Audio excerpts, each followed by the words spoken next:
The thumbnail sums all the feelings of those players in the Warframe community that is passionate about Valkyr.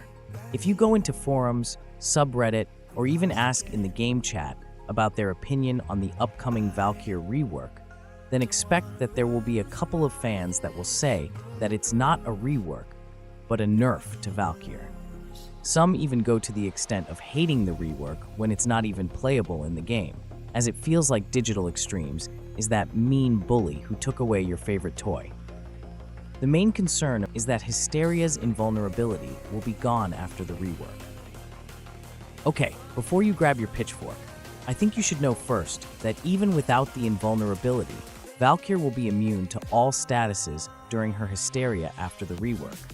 This means that you don't get damaged by toxin or heat procs, and Valkyr won't get knocked down or knocked back by enemies, saving you a slot intended for primed sure-footed if you really hate the mechanic.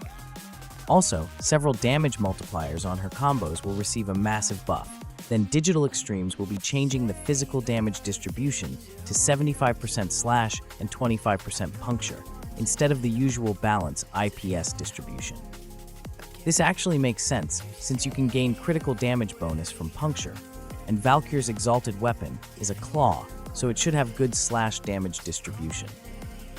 Another thing to take note about the new Hysteria is that the pesky mechanic wherein you'll get damage after deactivating Hysteria will be gone. Also, the heal of each claw strike will be higher compared to what we have right now. Then, Hysteria will have a special synergy with Warcry that grants triple the armor gain.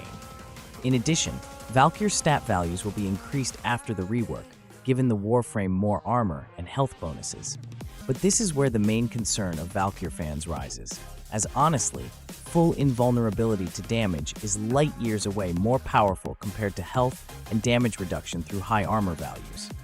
But since you prolonged paralysis won't consume shield after the rework, you can take advantage of the shield gating mechanic with Valkyr, which will be the main survivability for the Warframe in my opinion, in late game or level cap missions.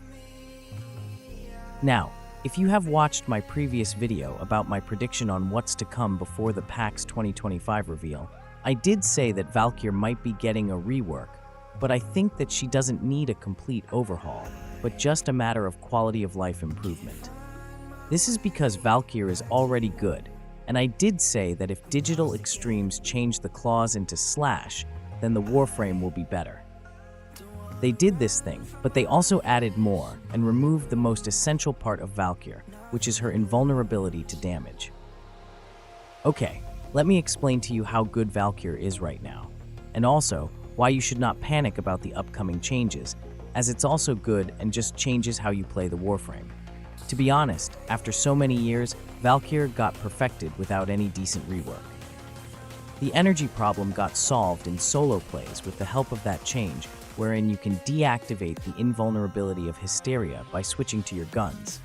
Then, use your guns for a bit to regain energy with Hunter Adrenaline or Rage, and then just press the melee key to get back to being invulnerable again with Hysteria mode. It's a seamless trick to restore energy without deactivating Hysteria, but there's also the option to just use Arcane Energize or just simply deactivate the skill when the energy consumption is too high. Honestly, energy maintenance wasn't a problem with Valkyr anymore, and many Valkyr mains will agree with me when I say that it's so good to have the invulnerability and tank all damage in the game.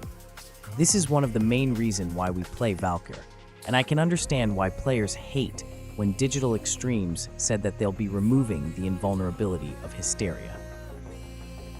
In addition, the Claws of Valkyr is actually good, and I consider Exalted Wielders right now as cheat codes in late-game missions, especially in Temporal and Deep Archimedia. Valkyr has insane survivability with the Immortal Hysteria, and she don't need any weapon, as she already has a built-in Exalted Claws. And finally, the perfect Valkyr build was completed when the Wrathful Advanced skill arrived in the Helmet system. There's also the Eclipse version of Valkyr, but Red Crit Cat Lady is just so good to see in your screen. With a Wrathful Advanced build, you can just slide and kill enemies. But that's not the only option though, as slam attacks are also viable, especially with the recent changes to Exalted Melees. With a patented slam build like this, Valkyr can reach insane damage number. A slide build will give you 10 to 40 million damage, while slam builds will give you 300 to 400 million damage, which is really insane. This is because you can also equip the Nira mod set without worrying too much about survivability, since Valkyr has the invulnerability effect. However, slam builds will get nerf, and the bonus damage from Nira set will not be added to melee damage also, which means that it could have a lesser damage output. The bonus of the slam, though, is added as final damage, but I don't think that it would be better compared to the current, which gives you bonus on slam and melee. Also, they'll be nerfing the bunny hop slam, and you'll need to bullet jump and slam to get the big area damage from slam attacks. So, I don't think that it would be the best build after the Valkyr rework. However, slide attack will still be insane, and honestly, I was hoping that Digital Extremes would keep the invulnerability, but, like always, every buff comes with a nerf to balance things, and this time, the cost for more damage is the invulnerability of Valkyr. Now, despite this nerf, I'm still excited with the new Valkyr, since her gameplay is more active.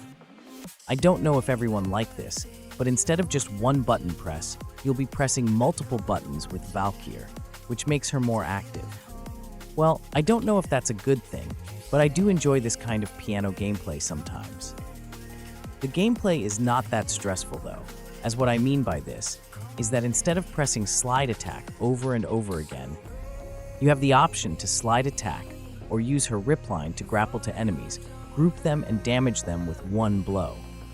I really think that this kind of group and nuke combo will be very potent with the new Valkyr.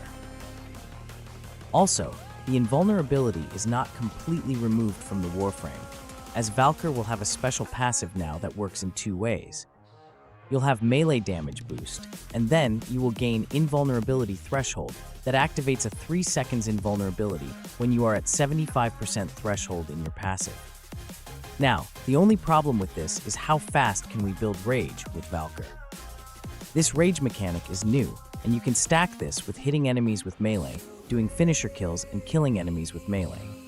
The question now is, how fast can you build rage to abuse the 3 seconds invulnerability of Valkyr? While it's a placeholder, Digital Extremes did specify that the invulnerability activates in a specific threshold, and not just like Nidus that activates when you have 5 mutation stacks. If you can build rage, say, in just 3 or 5 hits, then this invulnerability will be very useful. But if not, then you'll be relying most of the time on health, lifesteal, and damage reduction from armor, which honestly is not that good if you are considering playing Valkyr in endgame levels. I think it would be better now to grant Valkyr an overheal mechanic, wherein the amount of extra healing she received from her claws will turn into overguard. This way, the Warframe will have an extra layer of survivability in endgame levels. This will definitely compensate the nerf to Valkyr's immortality, but then again, Digital Extremes gets to decide what's good for their game. However, I would like to know if you agree that Valkyr would be good with an overheal mechanic. Let me know in the comments section below. In addition, I would like to know if you like the rework or not. Let us discuss in the comments section below. So, that's all about it. I hope that this video shed more light, as my first video about this got a lot of questions. Like I have said, I'm still excited for the rework of Valkyr, but the immortality shall be missed for sure. Thanks for watching, and I'll see you on the next one.